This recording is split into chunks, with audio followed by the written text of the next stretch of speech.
So if you have kept up with my channel over the last 5 months, you know that I have a series called Breaking the Chase. In case you're new to the channel, this is a series where I take each season that has the chase or playoffs and tell the story of the season as if the chase or playoffs didn't exist. So now that we have gone through every Cup season from 2004 to 2022, let's go back and start the Xfinity series. The 2016 NASCAR Xfinity Series season was the dawning of a new era for the league. The wild last lap at Auto Club, Daniel Suarez's first win, Kyle Busch winning a third of the races that season. The chaotic last lap at Talladega, Michael McDowell's first win, Eric Jones' rookie season, the rain race at Mid-Ohio, but what you may remember the most is the beginning of the chase in the Xfinity Series. And as you know, we're going to break down the 2016 Xfinity Series season.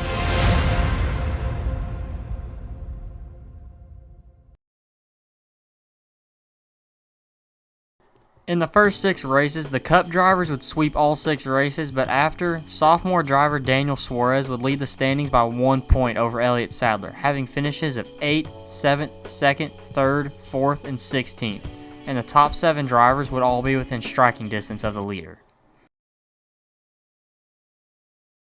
Suarez would keep up his consistency with a 6th place finish at Bristol and a 4th place finish at Richmond. At Talladega, Suarez would end up at a tie with Elliott Sadler, who won the race, while Suarez would finish 7th. At Dover, the tie would be broken with Sadler finishing in 6th and Suarez in 9th. Sadler would take the lead by 3 points over Suarez, but at Charlotte, Elliott Sadler's consistency would end. Larson looks like he might have an issue, maybe just trying to break the draft off the guys from behind, but he's lost a lot of ground. Oh, Jones sliding sideways into the wall on turn 4. Up there. Oh, and that's Suarez. They're spinning behind you. Oh, yeah, no. oil on the track. Let me see.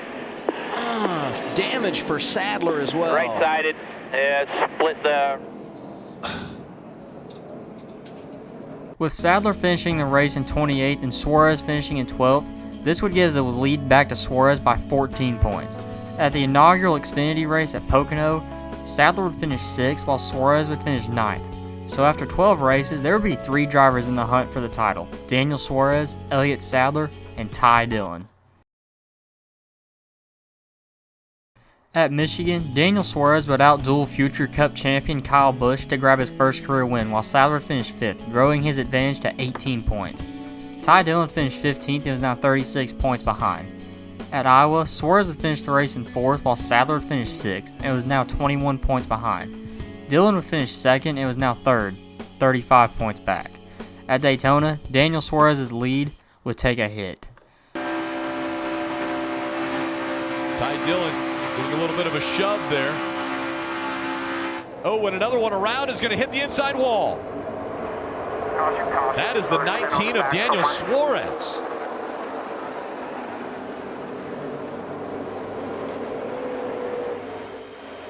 Big damage to the front end of Daniel Suarez. He's going to put the window net down. This is one he can't drive back to the pit road or the garage. He would crash out and finish 32nd, while Sadler would finish 18th and was now only 6 points behind. Ty Dillon would finish in 14th and was now 16 points back. At Kentucky, Suarez would bounce back with a 3rd place finish, while Sadler would finish in 6th and was now 9 points behind. Dillon finished 7th and was now 19 points back. At Loudon, Suarez would finish in 4th, while Sadler would finish 10th and would grow his gap to 15 points. But Ty Dillon's championship run would come to an end. It was a nice move by the 88 just to continue the momentum off the middle groove, although a wiggle right there out of the 88, and the 3 is going to try to take advantage. And the 88 gave the 3 a lot of room. He got it. Oh, and around goes the 3. The 88 of Alex Bowman got into the right rear quarter panel. All right, stay out here. Let's look at it. 3 goes into the wall, nose first. I'm not sure if the 3 thought he was clear and came all the way up and the 88 was still there, or if the 88 came across the bumper of the 3. That's a big impact, a lot of damage. You got water pressure. At Indianapolis, Sadler finished in 6th and Suarez would come home in 7th. So a little past the halfway point of the season, Daniel Suarez would lead Elliott Sadler by 14 points, and it seemed like this was going to be the championship fight. At Iowa, the championship tables would turn. The leader is Ty Dillon on the outside in the 3 car. To the inside, Elliott Sadler. Green is back out at Iowa.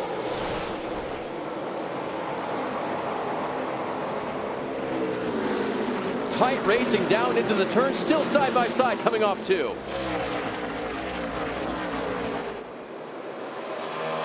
And Dillon will clear. Ty Dillon to the lead.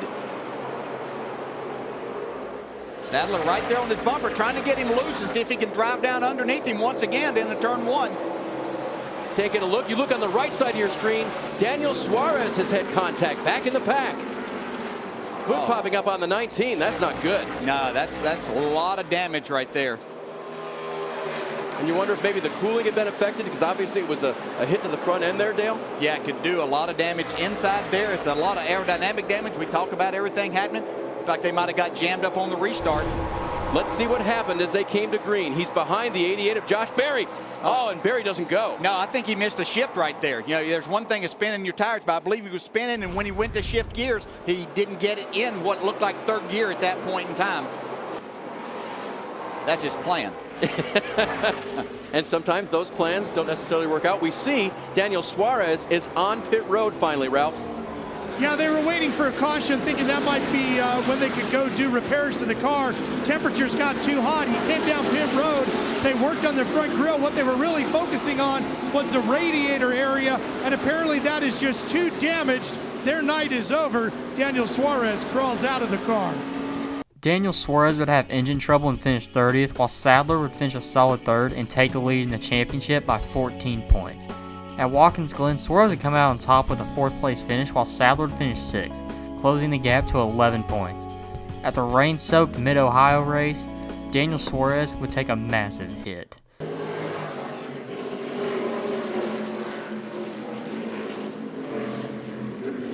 Down through the back part of the course, and the caution is out, and one of the championship contenders who already has a win to his credit this year, Daniel Suarez, is stuck. Suarez would finish 23rd, while Sadler would finish 9th and grow his advantage to 25 points. At Bristol, Daniel Suarez would take another massive blow in the title fight. So Eric Jones back there in 10th. Stalled the car, he pitted, which lost some track position. Then he stalled the car, that lost even more track position. He went from battling for the lead. Now he's all the way. Suarez, Eric Jones gets caught up in it. Hang on, stop. Caution comes out. Such a good car, and that is what happens when you have a problem on pit road and you lose the positions that you were running in. Teammates. Oh, the 20 just Jones.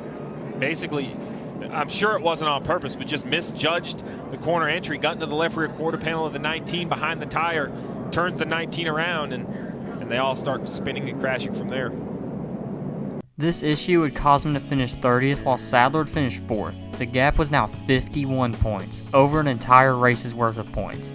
At Road America, Suarez would finish 4th and Sadler would finish 8th, closing the gap to 47 points. At Darlington, Sadler would cement himself as a championship favorite with a win, while Suarez would finish the race in 4th. So with 9 races to go, it was obvious who the title favorite would be. It would take Suarez just simply having a good run of races to catch up to Sadler. Suarez already wouldn't get off to a great start, finishing in 8th while Sadler would finish 4th, growing the gap to 58 points. At Chicagoland, Sadler would once again beat Suarez with a 3rd place finish while Suarez would finish in 4th, growing the gap to 59 points. At Kentucky, Sadler would further cement his lead with a win while Suarez would finish 2nd, growing the gap to 64 points. At Dover, Suarez would answer with a win while Sadler would finish in 7th, closing the gap to 54 points. At Charlotte, Sadler would finish in 2nd, Suarez in 3rd, growing the gap to 55 points. At Kansas, the gap would end up flatlining to 55 points. At Texas, Suarez would finish 6th and Sadler would finish 7th, slightly closing the gap to 54 points. Going into the penultimate race of the season at Phoenix, Sadler had the chance to lock up the title a week early. All he had to do was finish the race in 6th and he would be the 2016 Xfinity Series champion. At Phoenix, Suarez would finish the race in 5th and Sadler would finish the day in 13th. This brought the gap down to 46 points, and it would be enough for Sadler to win the title a week early. The final race at Homestead would go on, and Suarez would make a statement by winning the race, and Elliott Sadler would cap off his championship-winning season with a 3rd place finish. So Elliott Sadler would claim his first championship in 2016 a week early over Daniel Suarez. The fight would seem close at first, but the turning point in the entire season was the race at Iowa, where Suarez would have an engine failure and hand the lead to Sadler. And once Sadler had the point lead, he would run away with it. Well, that'll do it for today, guys. Thank you for watching, and I'll see you next week for 2017.